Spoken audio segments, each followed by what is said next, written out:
Hay un momento que no se parece a una tragedia cinematográfica. No hay música, no hay tormenta perfecta.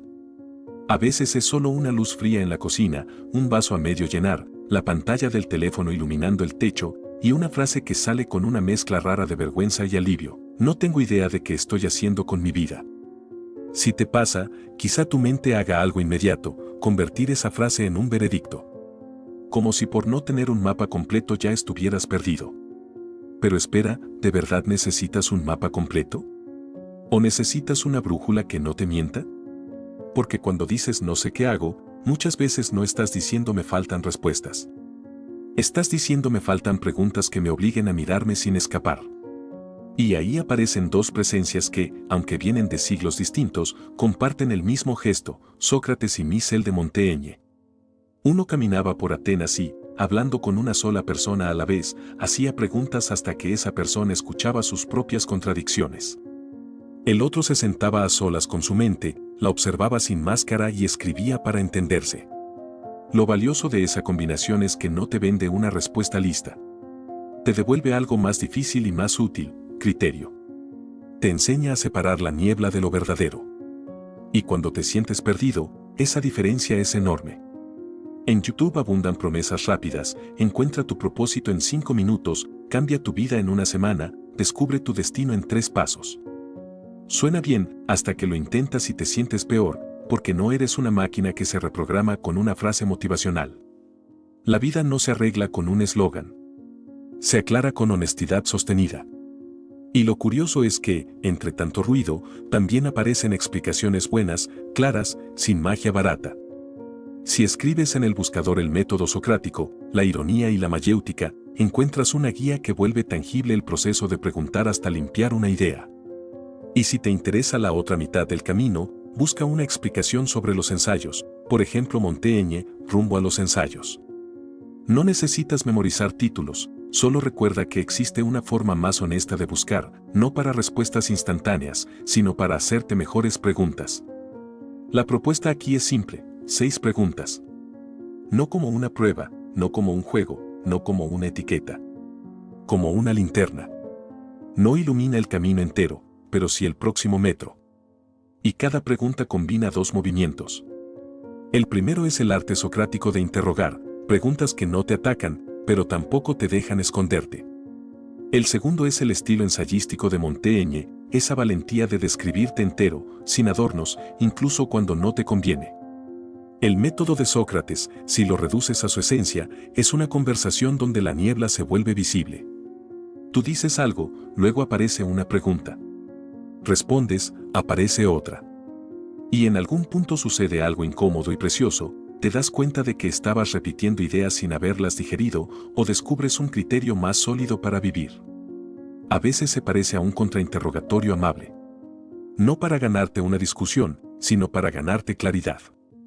En filosofía se habla de la refutación por preguntas, conocida como elencus, un escrutinio cruzado que no busca humillarte, sino obligar a una idea a mostrar sus grietas. Y lo curioso es que Michel de Montaigne parece hacer lo contrario, en vez de empujarte desde afuera, te invita a observarte desde adentro. Pero el propósito es el mismo. En el prólogo de sus ensayos, él dice, en esencia, que él mismo es el tema de su libro. No para glorificarse, sino para ser un laboratorio humano. Y su lema, dicho con brutal sencillez, podría sonar así, qué sé yo. No como ignorancia perezosa, sino como antídoto contra la soberbia. Cuando te atreves a decir qué sé yo, se abre un espacio de humildad que te permite aprender y, sobre todo, corregirte a tiempo. Entonces, hagamos un acuerdo pequeño. No te pido que creas en mí, ni en un sistema, ni en una técnica milagrosa.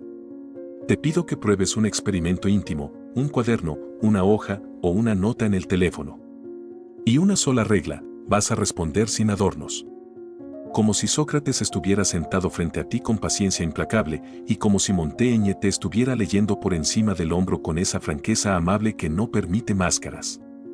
La primera pregunta suena simple, pero es dinamita silenciosa. ¿Qué cosa, si dejara de hacerla, ya mejoraría mi vida? Fíjate que no te pide hacer más. Te pide quitar.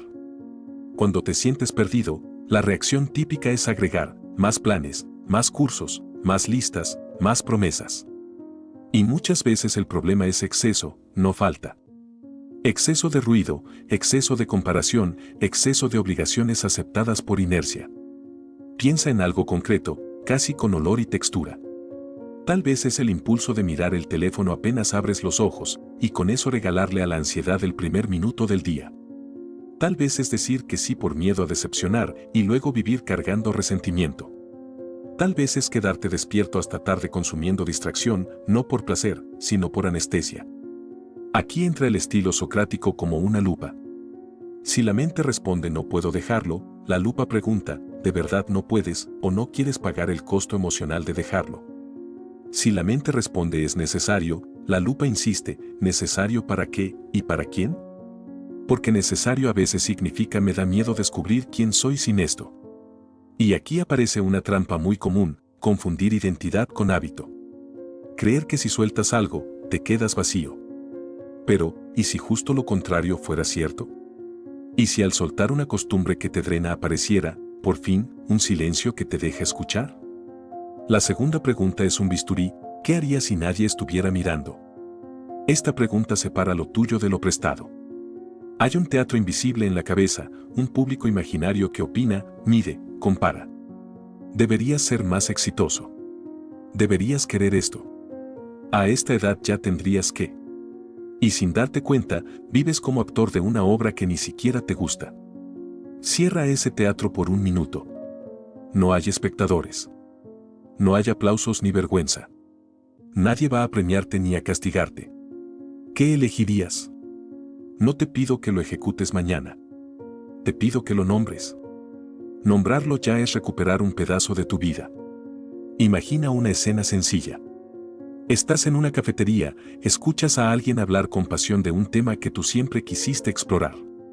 Sientes una chispa en el pecho, y enseguida aparece la voz del público imaginario, eso no da dinero, eso no es serio, eso no es para ti. Si esa voz desapareciera, ¿qué harías con esa chispa? Esa respuesta suele ser una pista honesta. La tercera pregunta puede incomodar, y por eso sirve, ¿qué estoy fingiendo no saber sobre mí? Aquí aparece una idea fundamental, el momento en que la mente se queda sin salida fácil y admite su propio límite. En filosofía se llama aporía, ese punto en el que ya no puedes seguir actuando como si todo estuviera claro. En la vida cotidiana, la aporía se disfraza de confusión, pero debajo suele haber una verdad que ya conoces. Tal vez sabes que estás agotado, y lo llamas pereza. Tal vez sabes que te da miedo fallar, y lo llamas falta de motivación. Tal vez sabes que no te gusta la vida que estás viviendo, y lo escondes con la frase es lo que hay. Haz una prueba simple. Completa esta frase en tu mente, si fuera totalmente sincero, admitiría que. Deja que salga una línea, aunque sea torpe, aunque no suene noble. Michel de Montaigne habría dicho que la lucidez no siempre es elegante, pero suele ser liberadora. Y si esa línea te da vergüenza, observa ese detalle. La vergüenza suele proteger una parte verdadera de ti. Te dice, aquí hay algo importante. Algo que has escondido para seguir funcionando. Y funcionar no siempre es vivir. La cuarta pregunta trae un espejo que casi nadie sostiene mucho tiempo. ¿De qué vida sentiría orgullo si la muerte estuviera cerca? No se trata de romantizar la muerte. Se trata de usarla como un filtro que simplifica. Cuando imaginas que el tiempo es corto, algo se cae de inmediato, la obsesión por impresionar. Y aparece otra cosa, la necesidad de coherencia. Orgullo, aquí, no significa fama. Significa poder mirarte y decir, viví de un modo que reconozco como mío. Viví con un tipo de verdad que no depende de un aplauso. Piensa en dos escenas. En la primera, estás en una habitación silenciosa y te preguntas qué te importó de verdad. En la segunda, estás en un semáforo en rojo, en un día cualquiera, y esa misma pregunta te toca el hombro. El final no es solo un evento futuro, es un recordatorio presente de que tu vida se decide en lo cotidiano, en pequeñas elecciones repetidas. Según la tradición, el filósofo defendía que una vida no examinada no vale la pena ser vivida. No hace falta convertirlo en frase decorativa. Basta con escuchar la invitación, examinar no es castigarte, es despertarte. Y despertar, a veces, empieza aceptando que hoy no tienes la respuesta, pero sí puedes tener una pregunta verdadera. La quinta pregunta destapa una fuente enorme de confusión. ¿Qué expectativas son realmente mías y cuáles vienen de mi familia o de la sociedad?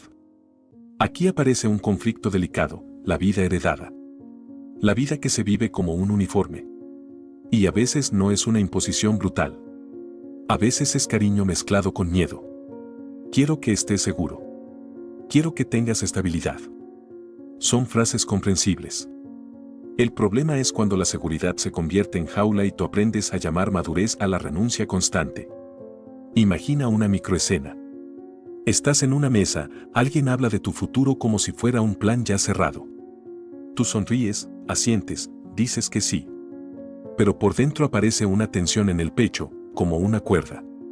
Más tarde, en soledad, abres el cuaderno y escribes, esto no es mío. Ese gesto no rompe con nadie. Rompe con la confusión. Y eso ya es muchísimo.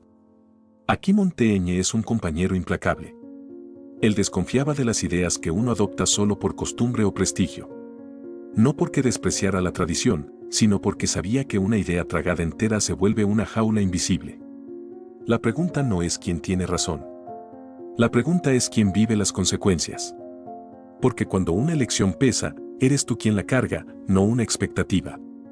Y aquí vale una pregunta socrática extra, breve y punzante: si hoy dejaras de intentar cumplir esa expectativa, ¿qué perderías exactamente? ¿Perderías amor real o perderías una imagen? No es lo mismo. Y esa diferencia cambia decisiones. La sexta pregunta te devuelve el suelo: ¿cuál es el próximo paso pequeño que está bajo mi control? Después de 5 preguntas que desmontan ilusiones, esta pregunta construye. Es la salida del laberinto. La mente perdida ama dos extremos, o fantasea con un cambio total e inmediato, o se paraliza esperando el plan perfecto. Y el plan perfecto suele ser una manera elegante de no empezar. Un paso pequeño no es un paso insignificante. Es un paso que puedes dar incluso con miedo. Puede ser pedir una conversación honesta. Puede ser reservar una hora para explorar un interés real, sin prometerte que será tu nueva identidad. Puede ser poner un límite concreto en tu agenda. Puede ser buscar apoyo profesional si sientes que estás atrapado en una tristeza que no cede. Aquí ayuda un truco casi mecánico: hazlo específico. Mañana, a tal hora, durante 15 minutos, haré esto. La mente se esconde en lo vago. Cuando lo vuelves concreto, lo vuelves posible. Ahora quiero que notes algo: estas 6 preguntas no son un tribunal. Son un entrenamiento para que tu mente deje de hablar en niebla. Y el poder real está en repetirlas. Porque una pregunta honesta, hecha una vez, puede abrir una ventana. Hecha varias veces, puede cambiar la arquitectura completa de tu vida. La primera vez que preguntes qué dejar de hacer, quizá respondas algo superficial. La tercera vez, puede aparecer una raíz. La primera vez que preguntes qué harías sin público, tal vez salga un deseo tímido. Más adelante, puede aparecer un proyecto. Así funciona la excavación, capa por capa. Si alguna de estas preguntas te deja en blanco, no te asustes. No sé es una respuesta honesta. Solo añade una segunda línea: no sé, y me da miedo saber. Esa segunda línea suele ser la llave. Porque muchas veces la confusión no es un vacío, es una defensa. Es la mente protegiéndote de una verdad que implicaría cambiar. Y aquí puedes usar el método de Sócrates en versión doméstica, en tu propia habitación. Toma una respuesta tuya y pregúntale por qué. Responde. Pregunta otra vez por qué. Hazlo 3 veces. No para castigarte, sino para llegar al núcleo. En algún punto aparece algo sorprendente, una necesidad real, un miedo viejo, una lealtad que ya no te sirve. Luego usa el estilo de Michel de Montaigne, describe eso con precisión humana. No como un diagnóstico clínico, no como una etiqueta, sino como una escena. Cuando pasa esto, mi cuerpo hace esto. Cuando escucho tal frase, me encojo.